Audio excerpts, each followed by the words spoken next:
Okay, तो students आज start कर रहे हैं अपन नया topic. This is kinetic theory of gas. Thermal expansion और कैलोरीमेट्री अभी तक अपन थर्मल फिजिक्स में कवर कर चुके हैं. अब जो नेक्स्ट टॉपिक है वो केटीजी है. अब ये टॉपिक और इसके जो आगे आने वाला टॉपिक है दैट इज थर्मोडायनेमिक्स. ये दोनों बहुत ही क्लोजली लिंक्ड है और क्वेश्चंस कहीं ना कहीं जो आप इस चैप्टर में देखने वाले हो या इस सेक्शन में देखने वाले हो वो ऑब्वियस बात है आगे वाले चैप्टर में भी आएंगे.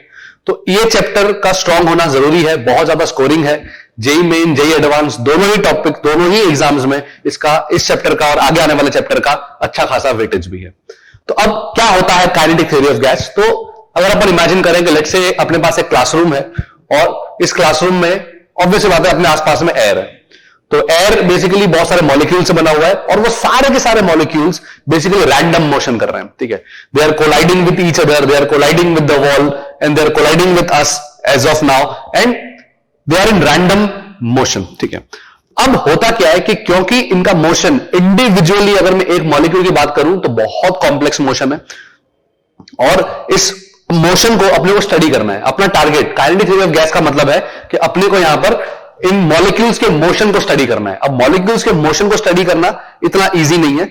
ऑब्वियसली बात है क्योंकि मोशन अब हर मॉलिक्यूल अपने हिसाब से भाग रहा है, रैंडम मोशन हो रहा है और ऐसे इनफाइनाइट नंबर ऑफ मॉलिक्यूल्स हैं. ठीक है, तो what we have done is अब ऑब्वियसली बात है अपना टारगेट तो है कि इस गैस को स्टडी करना है, इस एयर को स्टडी करना है. तो केटीजी कुछ नहीं है, ये खाली ये बताता है आपको कि analysis of gas at a microscopic level. अगर मैं बहुत एकदम माइन्यूट लेवल पे जाके माइक्रोस्कोपिक लेवल पे अगर मैं गैस को स्टडी करूं, एक होता है कि ओवरऑल व्यू कैसा है.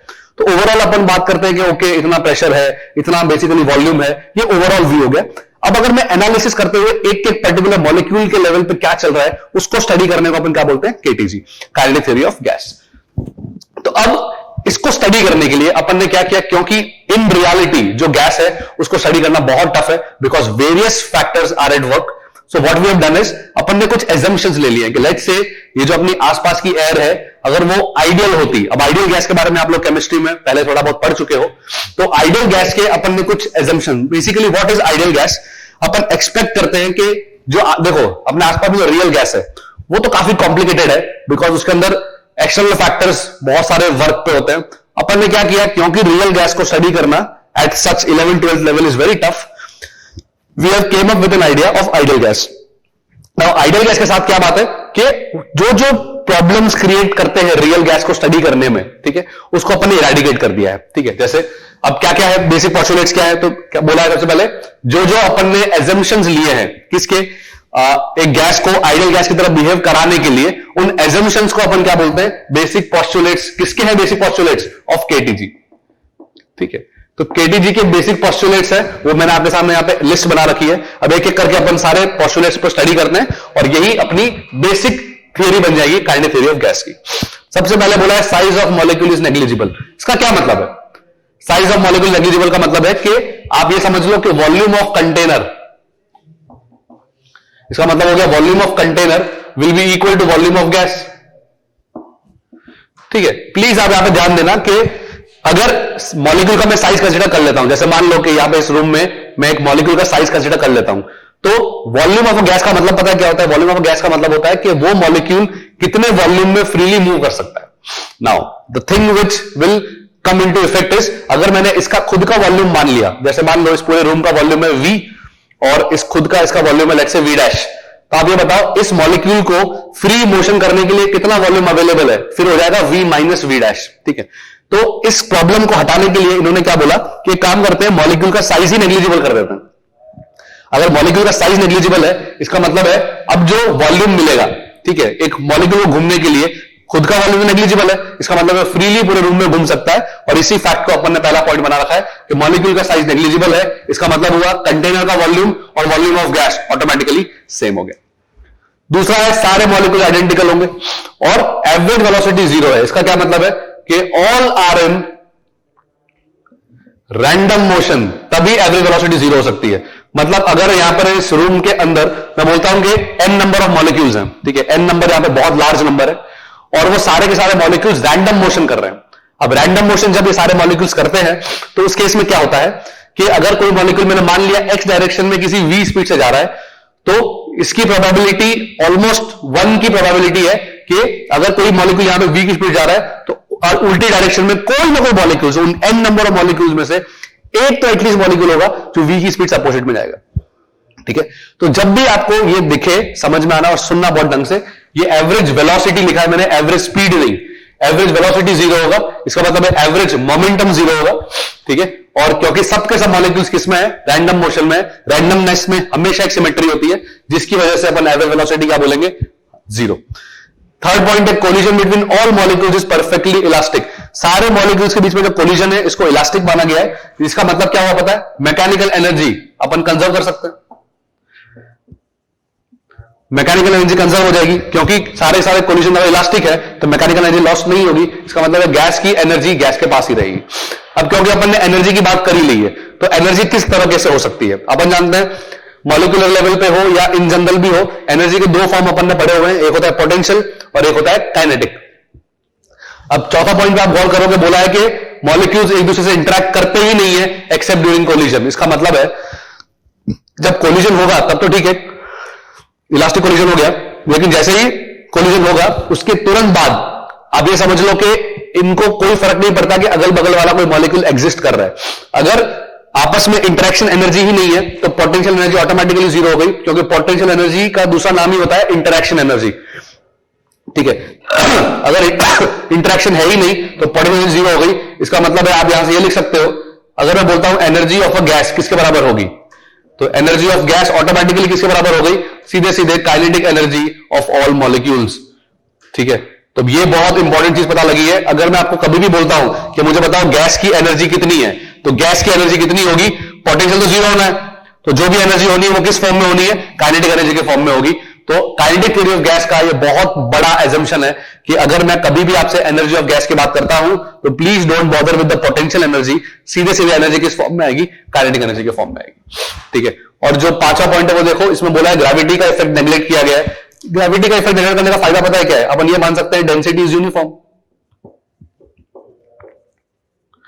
Density is uniform. अब आप बोलोगे इसका कैसे इफेक्ट है, कैसे कनेक्टेड है, तो अगर मैंने बोला ग्रेविटी का इफेक्ट नेग्लेक्टेड है, इसका मतलब हुआ जैसे मान लो ये रूम है, इस रूम में अगर मैं ग्रेविटी का इफेक्ट नेग्लेक्ट ना करूं तो नेचुरल टेंडेंसी है यार के मॉलिक्यूल्स पे ऑब्वियसली बात है ग्रेविटी का फोर्स लगेगा, तो मॉलिक्यूल्स नीचे की तरफ से तो ज्यादा इकट्ठे होंगे और ऊपर की तरफ थोड़े कम होंगे, जिसकी वजह से यहां पे डेंसिटी और ऊपर डेंसिटी क्या हो जाएगी, अलग अलग। तो अब इतने से रूम के अंदर डेंसिटी का वेरिएशन अपन नहीं चाहते, इसके लिए अपन ने क्या बोला, ग्रेविटी का इफेक्ट नेग्लेक्ट होगा। इसका मतलब है पूरे रूम में, पूरे कंटेनर में जो डेंसिटी होगी वो अपन आसानी से यूनिफॉर्म मान सकते हैं। और जो छठा पॉइंट है वो बोला कि all gases obey ideal gas law. Ideal gas law का आपको फॉर्मूला आप लोगों ने पढ़ा हुआ है केमिस्ट्री में, तो अब एक बार आप अपन छठे पॉइंट पे ढंग से एक्सप्लोर करते हैं। बाकी ये सारे पॉइंट्स बेसिक पोस्टुलेट्स हैं, ये आपको ध्यान रखने हैं, एग्जाम में सीधे सीधे क्वेश्चन इस बेसिक पोस्टुलेट पे आ जाता है। ठीक है, तो अब थोड़ा जो आखिरी पॉइंट है आइडियल गैस लॉ, उस पर आ जाते हैं कि आखिर आइडियल गैस लॉ है क्या चीज, और इस पे बेस्ड ही अपना पूरा चैप्टर है। इस फॉर्मूले को अपन को बहुत बार यूज करना पड़ेगा। तो आइडियल गैस लॉ, अब बोला है कि कोई भी गैस हो, ऑक्सीजन, नाइट्रोजन, हीलियम, कोई भी रियल गैस जो आप जानते हो, इसमें छठा एजम्पशन ये है कि सारी की सारी गैसेस एक आइडियल गैस लॉ को फॉलो करेगी, और वो आइडियल गैस लॉ अपन ने कुछ डिफाइन किया है पीवी इक्वल टू एनआरटी के थ्रू। ठीक है, अब यहां पर जो P है वो ऑब्वियसली बात है प्रेशर है, V volume, N number of moles, R gas constant और T हो गया टेम्परेचर। अगर मैं यूनिट्स की बात करूं तो P जाएगा पास्कल में, V जाएगा मीटर क्यूब में, ठीक है, N ऑब्वियसली बात है मोल में, और T जाएगा केल्विन में। ठीक है, R की आप ऑटोमेटिकली अब यूनिट्स निकाल सकते हो, पास्कल मीटर क्यूब पर मोल केल्विन। इंपॉर्टेंट ये जब अपन ने ये सेट ऑफ यूनिट्स यूज किया है तो R का जो वैल्यू आता है वो आता है 8.314। ठीक है, तो बहुत ध्यान रखना है, केमिस्ट्री में जनरली आप 0.0821 वाली वैल्यू यूज करते हो और प्रेशर को आप एटीएम में डालते हो। अब यहां पर अपन प्रेशर को पास्कल में और वॉल्यूम को मीटर क्यूब में डालेंगे, N मोल्स में रहेगा और T ऑब्वियसली बात है केल्विन में रहेगा। तो जब अपन ये सेट ऑफ यूनिट्स यूज करते हैं तो R की वैल्यू कितनी आ जाती है, 8.314, और इसको अपन बोलते हैं molar form of ideal gas, molar form of ideal gas. कई बार इसको थोड़ा सा चेंज करते हैं, किस तरीके से वो देखेंगे जरा। देयरफॉर इसको मैं ऐसे भी लिख सकता हूं, PV is equal to, moles को लिख सकता हूं नंबर ऑफ मोल्स अपॉन या number of molecules upon Avogadro number into R into T, कैसे लिखा जा सकता है। Total number of molecules upon Avogadro number, ये मुझे क्या दे देगा, मोल्स। देयरफॉर यहां से इक्वेशन बनती है PV equal to N KBT. ये भी बहुत काम की इक्वेशन है।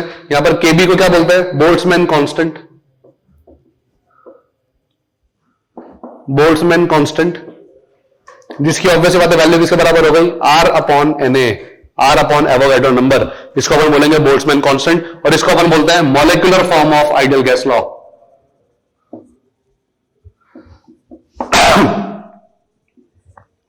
Molecular form of ideal gas वो आएगा PV equal to N KB into T. इसका एक और फॉर्म है जो काफी पॉपुलर है, वो भी यूज कर सकते हैं। तो आप देखो जरा यहां पर ऑल्सो इसको एक और तरीके से लिख सकते हैं, वो क्या, PV is equal to mass of gas upon molecular weight, ठीक है, इंटू आर इंटू टी। इस तरीके से लिखा जा सकता है। नंबर ऑफ मोल्स को मैंने क्या लिखा, मास ऑफ गैस, कितना मास है, अपॉन मॉलिक्यूलर वेट। तो यहां से आप देखोगे क्या बन रहा है, देखो P M upon R T is equal to M by V, और ये क्या बन गया, डेंसिटी। तो density equal to P M by R T. ये भी काफी पॉपुलर फॉर्म है आइडियल गैस का, इसको अपन बोलते हैं density form of ideal gas, ठीक है। तीनों फॉर्म आपको पता होने चाहिए, तीनों फॉर्मूले कभी ना कभी किसी ना किसी तरीके से यूज होंगे। सबसे ज्यादा यही काम आएगा, और कई बार फिर ये भी काम आता है, density equal to PM by RT. तो तीनों फॉर्म में अपन एक स्टैंडर्ड प्रैक्टिस रख लो कि फिजिक्स में जब भी सवाल आएगा तो आप कोशिश करो कि प्रेशर पास्कल में, वॉल्यूम मीटर क्यूब में, ऐसा यूनिट्स में चलना, क्योंकि यूनिट कन्वर्जन ही जनरली यहां पर परेशान करता है, और इसमें स्टूडेंट्स काफी कंफ्यूज भी रहते हैं और गलतियां भी काफी ज्यादा कर देते हैं, ठीक है। तो ये तीनों फॉर्म अपने हैं। तो अब अगर अपन बात करें ये फॉर्मूला जो आया है वो आखिर आया कहां से है, ठीक है। तो वो अपन बेसिक लॉज हैं कुछ जो केमिस्ट्री में भी आपने देखे हैं, एक बार वो भी देख लेते हैं कि बेसिक लॉज कौन कौन से हैं जिसकी वजह से आइडियल गैस डिफाइन हुई है, ठीक है। तो basic laws of ideal gas,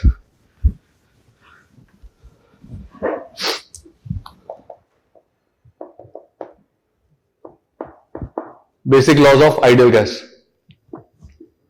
तो इसमें सबसे पहला लॉ है वो है बॉयल्स लॉ, ठीक है। बेसिकली इन तीन लॉ की वजह से ही अपन ने आइडियल गैस डिफाइन किया है। तो अपन ने भले ही अभी फॉर्मूला पीवी को एनआरटी पहले लिख लिया, लेकिन आखिर आया तो यहीं से।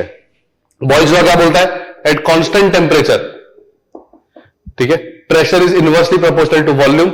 ये इसने बात की थी, बॉयल्स लॉ ने अपने एक्सपेरिमेंट से पता लगाया कि अगर टेम्परेचर को कांस्टेंट रखते हैं तो प्रेशर और वॉल्यूम को जिस तरीके से रिलेट होता है, और आइडियल और बॉयल्स लॉ के अकॉर्डिंग जो ग्राफ बनता है प्रेशर वर्सेस वॉल्यूम का एट कांस्टेंट टेम्परेचर, वो कुछ ऐसा बनता है, ठीक है। तो क्योंकि ऑब्वियसली बात है pressure is inversely proportional to volume, तो अगर पी वर्सेस वी का मुझे डायग्राम बनाना है तो वो क्या मिलेगा, PV is equal to constant आया, और इसको अपन बोलते हैं हाइपरबोलिक कर्व, ठीक है। तो प्लीज ऑलवेज रिमेंबर दैट कि जब भी मुझे ये कांस्टेंट टेम्परेचर का मतलब कई बार ये भी याद रखना है आपको, इसको अपन बोलते हैं isothermal process.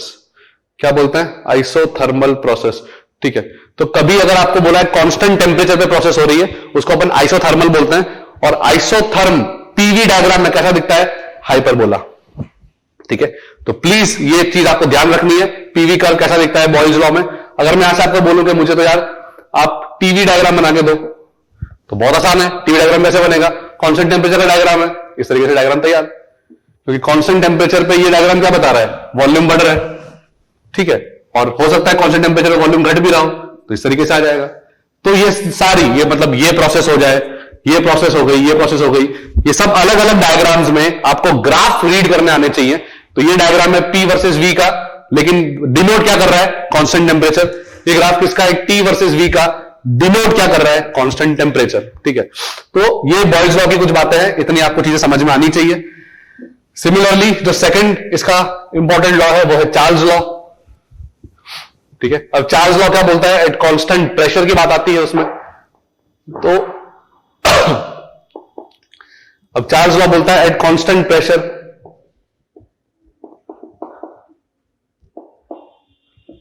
Volume is directly proportional to temperature. अब उसने ये बात की है, अगर कांस्टेंट प्रेशर पे volume directly proportional to temperature है, तो आप देखो जरा यहां पे इसका ग्राफ कैसा होगा। अगर मैं वही बना लूं, आपके कांस्टेंट प्रेशर की बात आ रही है, लेट्स से मैंने बनाया V वर्सेस T, मैंने ग्राफ बनाया V वर्सेस T, और एक ग्राफ जा रहा है कुछ, एक ग्राफ ऐसा है और एक ग्राफ ऐसा है। प्लीज ध्यान देना, इंपॉर्टेंट कर्व्स है, ये AB प्रोसेस है और ये CD प्रोसेस है, ठीक है।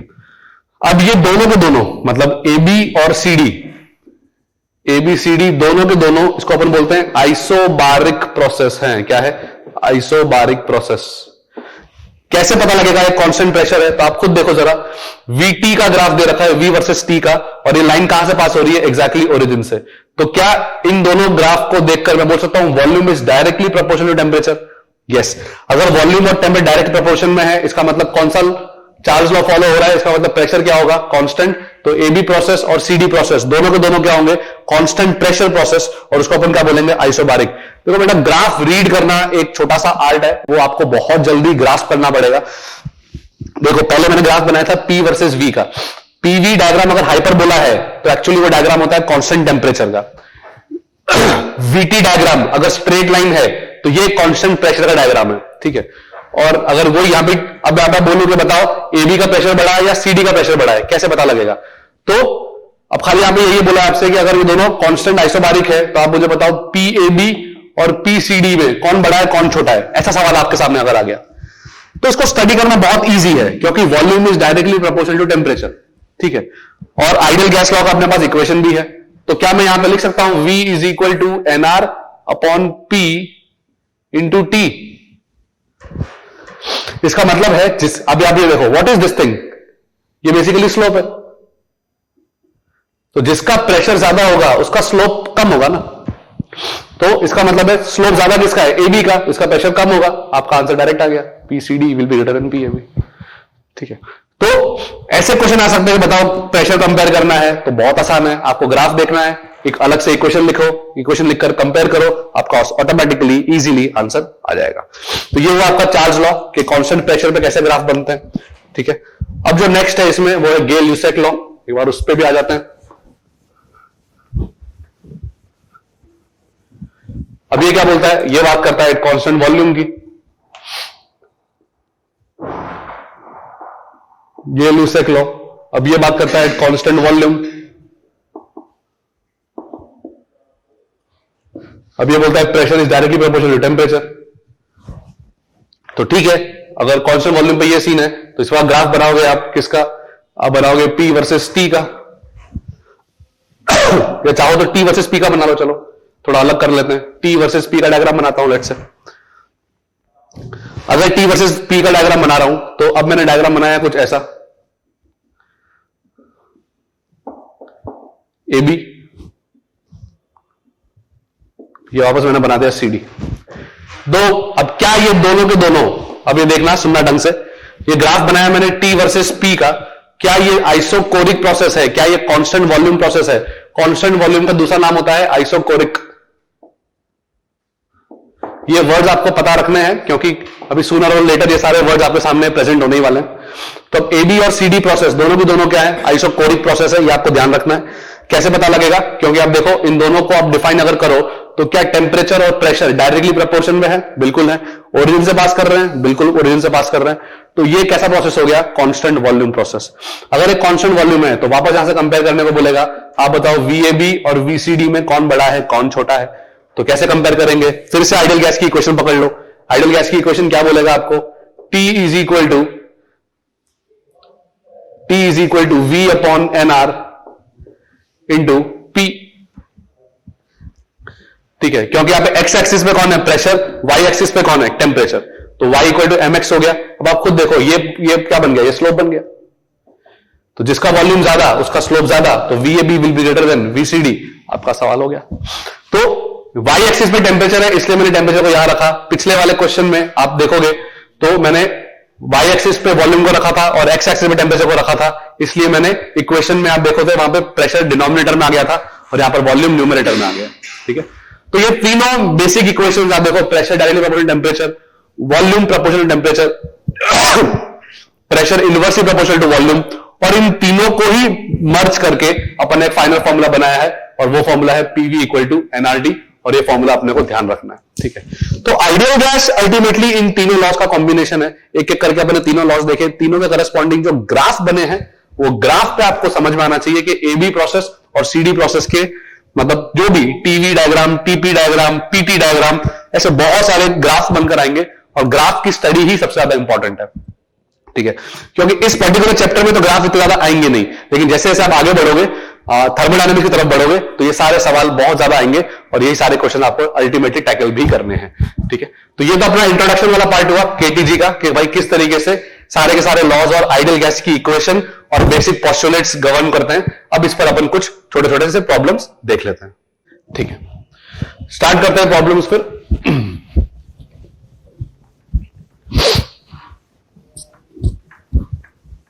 लेट्स से अपने पास यहां पर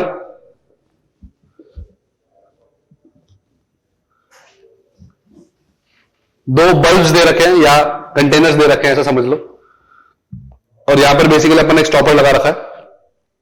ये नेग्लिजिबल वॉल्यूम का मानना है अपने को। अब डेटा क्या दे रखा है, बोला है कि यहां पर प्रेशर P1 और V1 है, इनिशियल टेम्परेचर T0, यहां पर pressure P2 volume V2, initial temperature T0। अब क्या किया है, स्टॉपर को रिमूव कर दिया, स्टॉपर रिमूव्ड। जैसे ही आप इस स्टॉपर को हटाओगे, ऑब्वियसली बात है गैस क्या होगी, इंटरमिंगल्ड होगी। आपसे पूछा है find final pressure,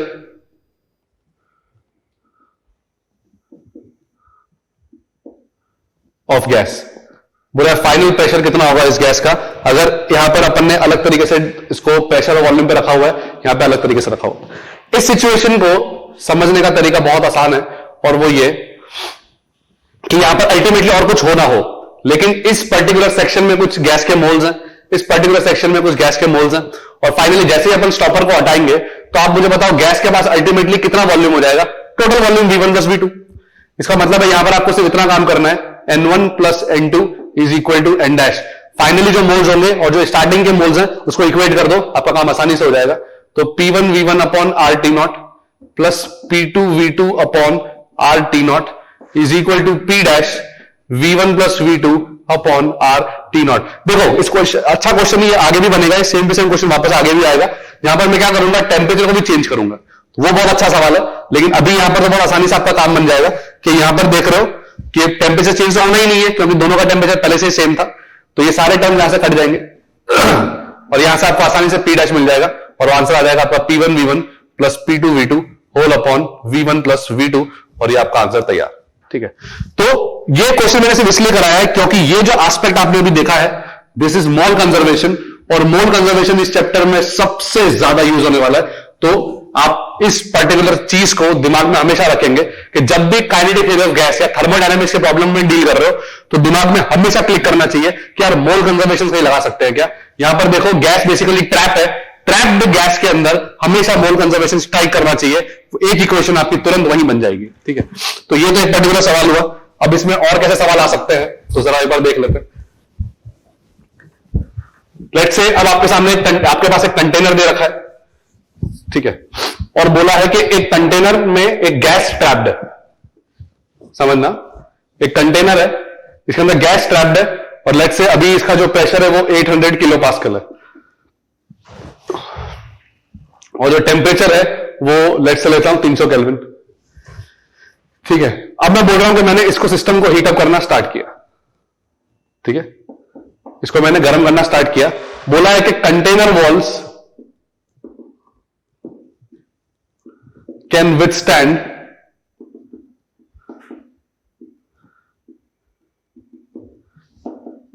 maximum pressure of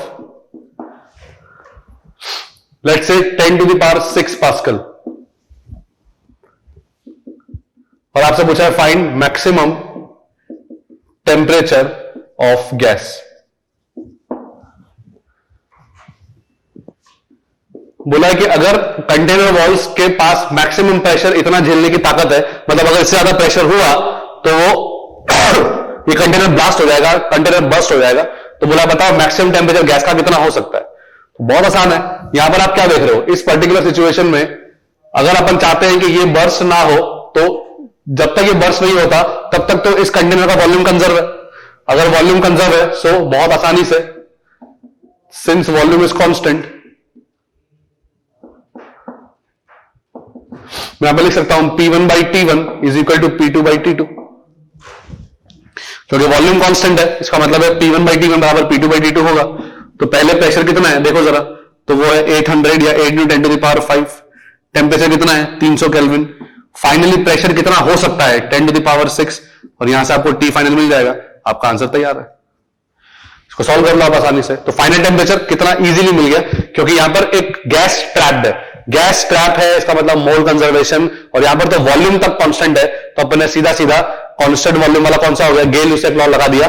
pressure upon temperature ये हमेशा क्या रहेगा, एक कांस्टेंट, और गेल-यूसेक लॉ के अकॉर्डिंग आपका आंसर तुरंत आ गया। देखो individually Boyle's law, Charles law, Gay-Lussac की आप बात ना भी करो तो भी चलेगा, क्योंकि इन तीनों का ही ultimately combination ideal gas law है।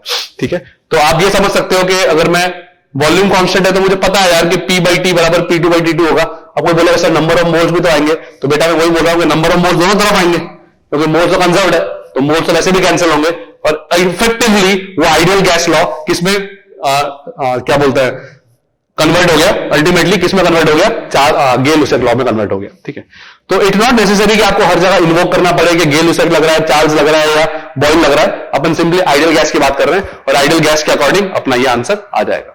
तो दोनों ने भी सवाल देखे, वो बहुत बेसिक सवाल है, जहां मोल कंजर्व लगा दिया, आइडियल गैस की कंजर्वेशन की इक्वेशन लगा ली, और इन तरीके से आपके दोनों सवाल हो गए। अब थोड़ा सा अच्छा सवाल अगर देखें, क्योंकि ये सब क्वेश्चन तो आप लोगों ने केमिस्ट्री में भी देखे हुए, केमिस्ट्री में भी ये सवाल सब आते हैं, लेकिन थोड़ा सा अगर अच्छा क्वेश्चन की बात करें, जैसे अब मैं जो नेक्स्ट सवाल देख रहा हूं उस पर ज्यादा ध्यान देंगे। बोला कि find the minimum attainable pressure, find the minimum attainable pressure for 1 mole of gas whose temperature varies with volume as T is equal to T0 plus alpha V square। अब जो आपके सामने यहां पे दे रखा है डेटा, वो दे रखा है T equal to T0 plus alpha V square. एक गैस दे रखी है जो 1 मोल, उसका मोल 1 मोल दे रखा है, लेकिन बोला इसका टेम्परेचर कुछ इस तरीके से वेरी कर रहा है। तो अब ये जो टेम्परेचर का वेरिएशन है, ये ऑब्वियसली बात है कोई स्टैंडर्ड चार्ल्स लॉ या गेल-यूसेक लॉ या बॉयल्स लॉ फॉलो नहीं कर रहा है। टेम्परेचर कुछ V स्क्वायर के प्रोपोर्शन में जा रहा है, जहां पे T0 और अल्फा दोनों के दोनों कांस्टेंट्स हैं। तो इस क्वेश्चन में बोला मिनिमम कितना प्रेशर हो सकता है। तो अब आप इस बात को रियलाइज करो, कोई भी चीज का, ये अपन बेसिक मैथमेटिक्स से जानते हैं, मैक्सिमम मिनिमम निकालने का एक ही तरीका होता है कि उसको डिफरेंशिएट करके अपन क्या कर देंगे, 0। ठीक है, तो यहां पर मैं क्या करूं, मुझे प्रेशर के बारे में इंफॉर्मेशन चाहिए, तो यहां पे तो टेम्परेचर और वॉल्यूम के बारे में इंफॉर्मेशन है। तो क्या हुआ, अपन को ये तो पता है कि अल्टीमेटली 1 मोल की गैस है, इसका मतलब PV इक्वल टू RT तो होना चाहिए। ठीक है, तो अब देखो जरा RT की वैल्यू कितनी हो जाएगी यहां से, तो देयरफॉर प्रेशर की वैल्यू आ गई RT/V, तो R T0/V plus R alpha V। ये बात समझ में आती है। मैंने क्या किया, टेम्परेचर की जगह पे ये वैल्यू सब्स्टिट्यूट कर दी और V से डिवाइड कर दिया, तो क्या बन जाएगा RT0/V plus R alpha V square by V, तो R अल्फा V। ये अपना प्रेशर का इक्वेशन तैयार है। अब मुझे क्या करना है, मिनिमम प्रेशर चाहिए, तो फॉर मिनिमम प्रेशर मैं क्या करूंगा, यहां पे dP/dV को 0 कर देता हूं। dP/dV कैसे आएगा, यहां पे आप डिफरेंशिएट मारो, क्या मिल रहा है, minus RT0/V square plus R alpha is equal to 0। तो यहां से आप सॉल्व करोगे तो वॉल्यूम कितना मिला, वॉल्यूम आपको देखो R से R कट गया, और ये मिलेगा आपको अंडर रूट के अंदर T0 अपॉन अल्फा। बिल्कुल ठीक। तो यहां से अपन ने सॉल्व किया, तो ये अपना जो आंसर आ रहा है, ये अपना देखो जरा सॉल्व करो जरा, तो यहां से अपने को मिलेगा T0 upon V square equal to alpha. हाँ तो ठीक है, T0 upon V square equal to alpha है, देयरफॉर V कितना मिल गया, अंडर रूट के अंदर T0 अपॉन अल्फा। ये अपना वॉल्यूम तैयार। अब ये जो वॉल्यूम आया है, इस वॉल्यूम के करस्पॉन्डिंग ही तो मुझे प्रेशर निकालना है, तो आपको वॉल्यूम मिल चुका है। जैसे कोई भी एक्सप्रेशन आप याद करो, अपन लिखते थे y equal to 4x square minus 3x plus 7, ऐसा कुछ लिखा हुआ है। मैं आपसे बोलता हूं फाइंड मिनिमम y, तो क्या करते थे, पहले अपन dy/dx को 0 करते थे। ठीक है, यहां से आपको x की कुछ वैल्यू मिलती थी, और जो x की वैल्यू मिलती थी वो वापस सब्स्टिट्यूट करते थे ना इसमें, तभी तो y मिलेगा आपको। तो वही तरीका है। अब मेरे सामने p का एक्सप्रेशन है, डिफरेंशिएट किया, 0 किया, वॉल्यूम मिला। अब इस वॉल्यूम को क्या करूं, यहां सब्स्टिट्यूट कर देता हूं इस एक्सप्रेशन में, तो इस वॉल्यूम के करस्पॉन्डिंग मुझे क्या मिल जाएगा, प्रेशर, और आपका काम आसानी से बन जाएगा।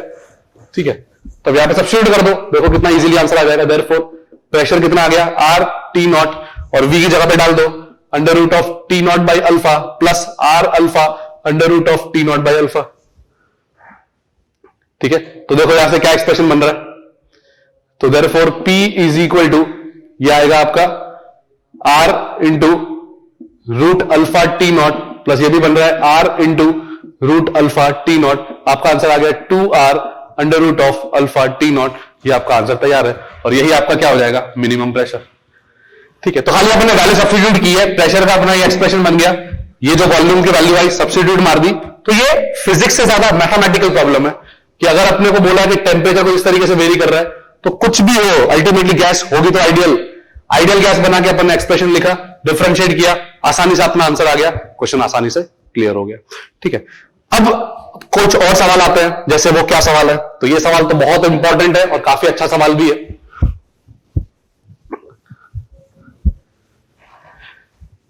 अब लेट्स से आपको बोल रखा है कि एक कंटेनर है,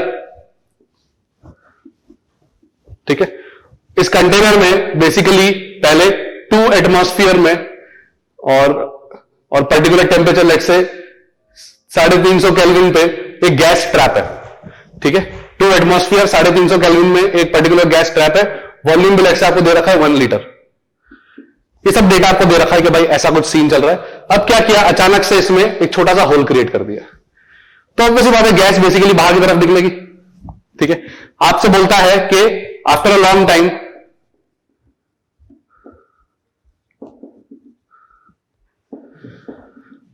find out the mass of gas that is ejected out of container। अब आपसे ये चीज इन्होंने बोला कि कितना मास बताओ गैस का निकल जाएगा, और मान लेते हैं कि इसके अंदर अपन ने ऑक्सीजन गैस को टैप किया हुआ है, let's say oxygen gas trapped है। ठीक है, तो अब आप इस बात को रियलाइज करो, बाहर का सराउंडिंग का टेम्परेचर आपको गिवन है, वो है 300 केल्विन, ये गिवन है आपको। ठीक है, तो अब इस क्वेश्चन को, अब बहुत लोगों को लगता है कि अगर सर होल क्रिएट कर दिया है तो ऑब्वियसली बात है सारा का सारा गैस बाहर निकल आएगा। अब ये चीज प्रॉब्लम है, सारा का सारा गैस बाहर नहीं आएगा, गैसेस बाहर निकलेंगी, सही है। अब ये समझो जैसे जैसे गैस बाहर निकलती जाएगी प्रेशर कम होगा कि नहीं। ठीक है, प्रेशर कम होगा, वॉल्यूम तो ऑब्वियसली बात है हमेशा 1 लीटर रहेगा, लेकिन प्रेशर धीरे धीरे क्या होगा, कम होगा। अब प्रेशर जब कम होना चालू होगा तो कभी ना कभी इसका प्रेशर और बाहर का प्रेशर सेम हो जाएगा। तो बाहर का प्रेशर कितना, 1 एटमॉस्फेयर कभी ना कभी तो होगा, और जब बाहर का प्रेशर जिस मोमेंट पे 1 एटीएम के बराबर, अंदर का प्रेशर 1 एटीएम हो गया, उस मोमेंट पे ट्रांसफर क्या हो जाएगा, रुक जाएगा। लेकिन टेम्परेचर तो फाइनली, मतलब जब भी आफ्टर लॉन्ग टाइम की बात हो रही है, जब भी स्टेडी स्टेट आएगी, एट स्टेडी स्टेट, ठीक है, जब बहुत देर हो जाएगी उसके बाद में प्रेशर ऑफ गैस ऑब्वियसली बात है 1 एटीएम हो जाएगा, और टेम्परेचर ऑफ गैस वो भी कितना हो जाएगा, 300 केल्विन हो जाएगा। तो सो इनिशियली अगर मैं बात करूं, इनिशियली कितना मोल है, आपसे पूछा कितना मास इजेक्ट हो गया, तो आप कर लो ना यार इजीली। क्या करें, इनिशियली अपन प्रेशर लिखेंगे कितना है, 2 इंटू 1.01 इंटू 10⁵। ये मैंने क्या लिखा है, प्रेशर 2 इंटू 1.01 इंटू 10⁵ हो गया प्रेशर। वॉल्यूम कितना है देखो जरा, इनिशियली वॉल्यूम दे रखा है 1 लीटर, तो उतना ही वॉल्यूम ले लेते हैं। तो 1 इंटू 10⁻³ इज इक्वल टू, पहले मास कितना था नहीं पता, m1 upon molecular weight of oxygen, ये कितना ले लेंगे 32 इंटू R इंटू टेम्परेचर कितना है पहले का देखो आप 350। ये अपनी पहली इक्वेशन। दूसरी इक्वेशन क्या हो जाएगी, फाइनली स्टेडी स्टेट पर क्या होगा, एंड फाइनली जो इक्वेशन बनेगी वो आएगा 1 इंटू 1.01 10⁵ इंटू फाइनल वॉल्यूम तो ऑब्वियस बात है सेम ही रहेगा 10⁻³ m2 upon 32 into R into 300। ये आपकी दूसरी इक्वेशन। अब सारा डेटा गिवन है, अगर मैं इक्वेशन 1 - 2 कर दूं तो क्या आपको रियलाइज होता है कि आपको यहां से m1 - m2 मिल जाएगा। इन दोनों इक्वेशन को सब्ट्रैक्ट कर दो, सारा डेटा आपके सामने है। जैसे आप m1 - m2 करोगे, इन दोनों को सब्ट्रैक्ट कर दोगे, m1 - m2 की वैल्यू मिल जाएगी, और जो m1 - m2 है क्या उतना मास उड़ गया। आपसे क्वेश्चन वही पूछा था कि कितना मास बेसिकली सिस्टम से बाहर चला जाएगा। आप इस तरीके से कर लो, सिस्टम से कितना मास बाहर जाएगा आप आसानी से निकाल सकते हो। चलिए तो नेक्स्ट प्रॉब्लम की तरफ आगे बढ़ते हैं। अब ये जो अपन ने प्रॉब्लम देखी है सिंपली प्योर आइडियल गैस की इक्वेशंस पे ही चल रही है। तो पहले अपन ने प्रॉब्लम देखी थी जो मोल कंजर्वेशन पे था, अब ये आइडियल गैस की इक्वेशन है स्ट्रेट अवे जो अपन ने यूज कर ली। तो अब इसी पे रिलेटेड एक आध प्रॉब्लम और देख लेते हैं कि यार किस तरीके के प्रॉब्लम्स और आपको टैकल करने पड़ सकते हैं। तो लेट्स से एक सिचुएशन कंसीडर करते हैं जहां पर एक सिलेंडर दे रखा है आपको और इस सिलेंडर में अपन ने एक पिस्टन लगा रखा है बीच में, ठीक है। अब नीचे अपन ने गैस ट्रैप कर रखी है और ऊपर बेसिकली अपन ने Hg भर रखा है। Hg मतलब मरकरी भर रखा है। अब ये जो हाइट आपको दे रखी है ये है h/2, ये भी जो हाइट दे रखी है वो है h/2 और h आपको बता दिया गया है 1.52 मीटर है, ये गिवन है आपको डेटा पहले से। तो यहां पर गैस ट्रैप्ड है, ठीक है, और ऊपर अपन ने Hg का लिक्विड भरा हुआ है, ये पूरा का पूरा Hg का लिक्विड है, ठीक है, ये ध्यान रख लेना Hg का लिक्विड है। और ये भी बोला गया है कि एटमॉस्फेरिक प्रेशर जो है वो 76 सेंटीमीटर ऑफ Hg है, ये आपको गिवन है, ठीक है। ये दोनों डेटा आपको दे रखा है। इनिशियल टेम्परेचर गैस का वो भी गिवन है, इनिशियल टेम्परेचर दे रखा है 300 केल्विन, ठीक है। अब क्वेश्चन में आपसे पूछा है कि find the rise in temperature, find the rise in temperature of system या ऑफ गैस, समझ लो भले, of gas so that half of mercury overflows। अब ये इंटरेस्टिंग सवाल है। अब इसमें बोलता है कि आधा मरकरी ओवरफ्लो कर जाए। अब इसको गर्म कर रहे हैं, गर्म करेंगे तो क्या होगा? ऑब्वियसली बात है गैस एक्सपांड करेगी। गैस अगर एक्सपांड करेगी तो पिस्टन विल मूव अप। अगर पिस्टन ऊपर जाएगा तो ये पूरा मैंने ब्रिम तक भरा हुआ है, तो ये Hg लिक्विड क्या ओवरफ्लो करेगा? ये Hg लिक्विड ओवरफ्लो करेगा। अगर ये Hg लिक्विड ओवरफ्लो करेगा तो आपसे बोला है कि कितना टेम्परेचर बढ़ाऊं कि अल्टीमेटली आधा Hg ओवरफ्लो कर जाए। तो अब देखो जरा, अब ये अच्छा सवाल है, काफी चीजें आगे सीखने को मिलेगी कि अपन किस तरीके से ऐसी सिचुएशन में गैस का प्रेशर डिफाइन करते हैं, ठीक है। बाहर से आपको वैसे पता है एटमॉस्फेरिक प्रेशर लग रहा है, तो इस केस में और कुछ आपको समझ आए ना आए, एक बात तय है, क्या ये गैस ट्रैप्ड है? अगर ये गैस ट्रैप है इसका मतलब है मोल्स कंजर्व होंगे।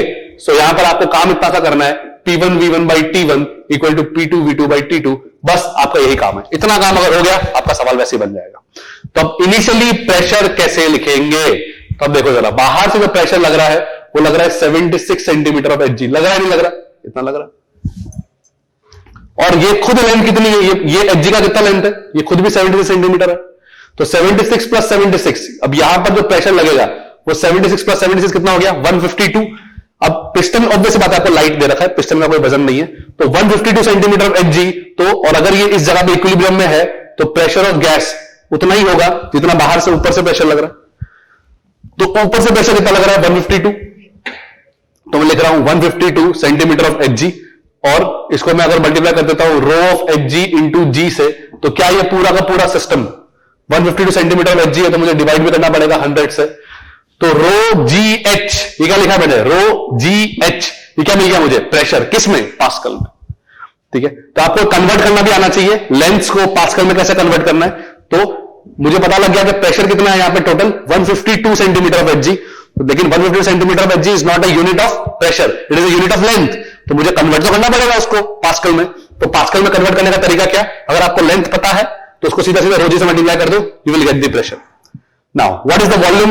वॉल्यूम आपको दिख रहा है, ये कितना आएगा? A इंटू H/2, और टेम्परेचर कितना है? 300 केल्विन, ये आपको इनिशियली गिवन है। अब फाइनली जब आधा लिक्विड चला जाएगा तो ऑब्वियसली बात है ये जो आपको कंटेनर दिख रहा है, या ये सॉरी जो पिस्टन दिख रहा है, ये पिस्टन कहां पहुंच जाएगा? पिस्टन यहां पर पहुंच जाएगा, ठीक है। और ये इफेक्टिवली लेंथ कितनी रह जाएगी? H/4, ठीक है। अगर ये लेंथ H/4 हो जाएगी तो आप देखोगे ये पूरी लेंथ कितनी हो गई? H/2 plus H/4। तो अब जो फाइनली मुझे प्रेशर लिखना है, तो अब बेटा यहां पे देखो 76 सेंटीमीटर और H/4, ठीक है। तो आप देख रहे हो 76 सेंटीमीटर Hg कितना हो गया? ये तो H/2 हुआ, और H/4 करूंगा तो 3H/4 हो गया, तो 3H/4, ठीक है। तो 3 इंटू H कितना है? 152 upon 100/4 into rho of Hg into g. इस पर्टिकुलर जगह पे आप प्रेशर कितना होगा आप खुद सोचो। ये 70 सेंटीमीटर किसके बराबर है? ऑब्वियसली बात है ये H/2 के बराबर है, ठीक है, ये कितना है h/4, कितना हो गया 3h/4। मैंने यहां पे लिखा 3h/4 into rho H G. क्या ये मुझे बाद का प्रेशर मिल गया गैस का? बाद का प्रेशर बताए, बाद का वॉल्यूम कितना होगा देखो जरा, तो A into 3h/4 whole upon T final. आप देखोगे यहां से सारा डेटा, मतलब आप देखो रो जी एच जी ये सब कट गए, 152/100 ये भी कट गया, H एरिया सब कट जाएगा, आखिर में एक ही वेरिएबल बचेगा TF, और सॉल्व करके मिलेगा 337.5 केल्विन। ये आपका आंसर है। ठीक है, तो प्रॉब्लम बहुत इंटरेस्टिंग है, बहुत अच्छी प्रॉब्लम है। प्रेशर लिखते कैसे हैं वो समझ में आता है, वॉल्यूम कैसे लिख रहे हैं वो भी एक नया तरीका समझ में आता है। ठीक है, अल्टीमेटली कॉन्सेप्ट क्या लगाया है अपन ने, सिर्फ मोल कंजर्व किए हैं। मोल कंजर्व होते ही आपका सवाल आसानी से हो जाएगा। So this is a very good problem and you need to understand this. ये आपका बेसिक सा सवाल है जो आपके सामने मैंने क्लियर कर दिया है। अब थोड़े से ग्राफिकल प्रॉब्लम्स आते हैं, थोड़ा ग्राफ के एक आध सवाल देख लेते हैं, क्योंकि हालांकि अपन डिटेल में नेक्स्ट चैप्टर में पढ़ेंगे, बट ये स्टेज पे भी कुछ ग्राफ से रिलेटेड चीजें आपको आनी चाहिए। जो मैंने अभी आपको स्टार्ट जब किया था, मैंने चार्ल्स लॉ और बॉयल्स लॉ के बारे में जब बात कर रहे थे, तो उस टाइम पे भी अपन ने कुछ ग्राफ के बारे में देखा था। तो कुछ दो सवाल अपन ग्राफ पे देख लेते हैं, फिर उसमें अपन आगे बढ़ जाएंगे।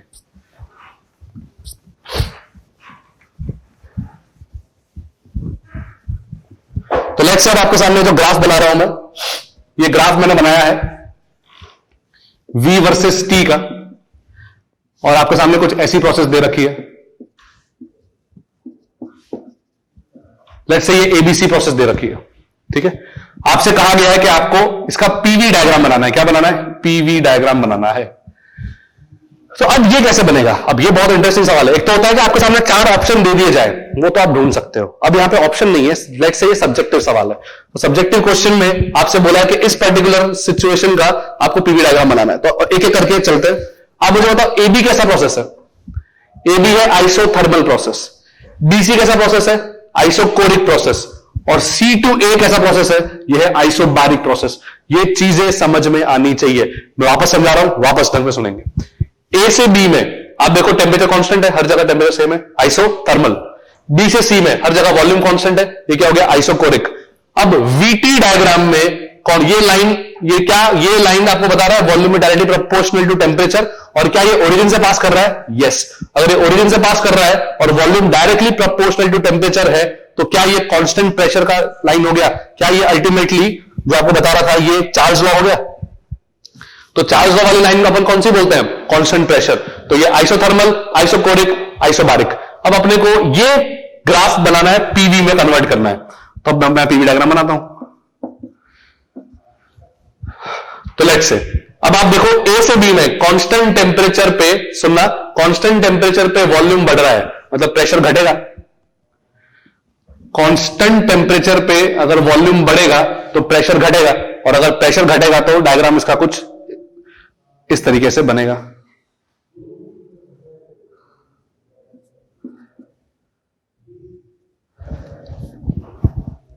देखो जरा, क्या ये पीवी डायग्राम में आइसोथर्मल प्रोसेस कैसा दिखता है, ये आपकी मेमोरी में होना चाहिए। पीवी डायग्राम में आइसोथर्मल प्रोसेस हाइपरबोला होता है, तो मैंने A से लेकर B तक का ऐसा डायग्राम बना लिया। अब इसके बाद में B to C में देखो प्रोसेस क्या है, कांस्टेंट वॉल्यूम पे टेम्परेचर बढ़ रहा है। कांस्टेंट वॉल्यूम पे टेम्परेचर बढ़ रहा है, इसका मतलब है, अब आप इस इक्वेशन को ध्यान रखो, PV = nRT। अगर कांस्टेंट वॉल्यूम पे टेम्परेचर बढ़ेगा तो आप देखोगे ऑब्वियसली बात है प्रेशर बढ़ेगा। अब प्रेशर बढ़ेगा तो कहां जाना पड़ेगा? इस तरीके से अपन प्रोसेस करेंगे। तो कांस्टेंट वॉल्यूम वाला प्रोसेस बन गया इधर, और प्रेशर बढ़ना चाहिए था तो मैंने प्रेशर बढ़ा दिया। और फिर इसके बाद में अब आप देखोगे ये पॉइंट हो गया C, और C से A में ऑब्वियसली बात है कनेक्ट होगा, क्योंकि आप देख लो C से A कैसा प्रोसेस है? Constant pressure. और कांस्टेंट प्रेशर भी कैसा प्रोसेस है? इसमें टेम्परेचर घट रहा है। ठीक है, कांस्टेंट प्रेशर में टेम्परेचर घटेगा, इसका मतलब वॉल्यूम घटेगा।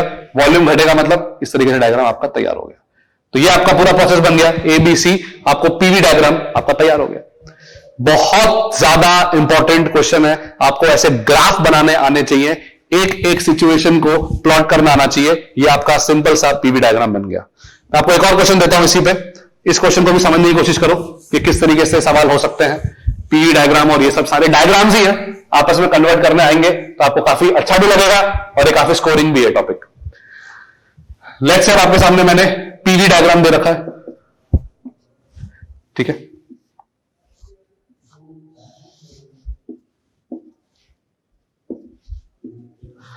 और ये दे रखा है ए बी सी डी, इस तरीके से आपको 4 प्रोसेस दे रखे हैं। इस बार 4 प्रोसेस है, 3 प्रोसेस नहीं है। आप मुझे बताओ ए बी कैसा प्रोसेस है, ये आपको दिख रहा है आइसोबारिक। बी टू सी कैसा प्रोसेस है, ये आपको बोल दिया, अलग से ही डेटा दे रखा है कि ये दोनों के दोनों आइसोथर्म्स हैं। क्या है? आइसोथर्म्स। ये आपको इंफॉर्मेशन पहले से फीड कर दी है। इसका मतलब है ये हो गया आइसोथर्मल, ये हो गया आइसोथर्मल, और ये हो गया आइसोकोरिक। ये आइसोकोरिक, आइसोबारिक, और ये दोनों प्रोसेस हो गए आइसोथर्मल।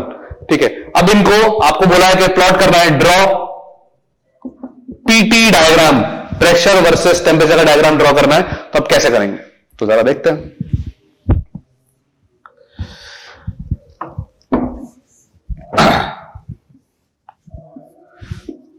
तब देखो जरा, ए से बी प्रोसेस में आप देखोगे वॉल्यूम बढ़ रहा है। कांस्टेंट प्रेशर में अगर वॉल्यूम बढ़ रहा है तो कांस्टेंट प्रेशर में वॉल्यूम बढ़ेगा तो टेम्परेचर बढ़ेगा। तो ए से बी का प्रोसेस बिल्कुल स्ट्रेट सिंपल आ जाएगा। ये बन गया ए से बी, आपका ए से बी डायग्राम तैयार है। तो इसका मतलब है ए से बी, पीवी हो या पीटी हो, आप देख लो बिल्कुल सेम आ रहा है, क्योंकि ए से बी में आइसोबारिक है, आइसोबारिक में वॉल्यूम बढ़ता है तो टेम्परेचर भी बढ़ेगा। ए से बी का अपना तैयार हो गया। अब बी टू सी वो कैसा है? आइसोथर्मल। आइसोथर्मल प्रोसेस का मतलब है होना चाहिए वर्टिकल लाइन, क्योंकि आइसोथर्मल प्रोसेस के लिए वर्टिकल लाइन आनी जरूरी है, टेम्परेचर कांस्टेंट है। लेकिन अब ऊपर जाना है नीचे जाना है, वो चेक तो करना पड़ेगा। तो आप देखो जरा, बी टू सी में प्रेशर घट रहा है, इसका मतलब है बी से सी में प्रेशर घटना चाहिए। अपना डायग्राम ये बन गया, ये अपना आ गया, ये अपना आ गया सी पॉइंट। ठीक है, अब सी से डी ये कैसा प्रोसेस है? आइसोकोरिक। अब आप याद करो, पीटी डायग्राम में आइसोकोरिक कैसा होता है? वो होता है स्ट्रेट लाइन, वो भी कहां से? ओरिजिन से पास करने वाला। और आखिरी वाला जो बनेगा वो वापस वर्टिकल लाइन बनेगा। ये हो गया आपका A B C D A, ये हो गया अपना आइसोकोरिक, ये दोनों हो गए आइसोथर्मल, और ये हो गया आइसोबारिक। आपका सवाल सॉल्व हो गया। ठीक, तो ऐसे प्रॉब्लम्स ग्राफ को कन्वर्ट करने आने चाहिए। आइसोकोरिक, आइसोथर्मल, आइसोबारिक, ये सब वर्ड्स का मीनिंग क्लियर होना चाहिए। और ग्राफ कौन से कैसे दिखते हैं, जैसे अगर आपको ये याद नहीं रहेगा कि पीटी डायग्राम में आइसोकोरिक कैसा दिखता है, तो कभी आप ग्राफ ड्रॉ नहीं कर पाओगे। तो पीटी डायग्राम में आइसोकोरिक प्रोसेस कैसा होगा? ओरिजिन से पास करने वाला। ये चीज ध्यान होनी चाहिए, तभी आपके सामने आसानी से ग्राफ बनेंगे।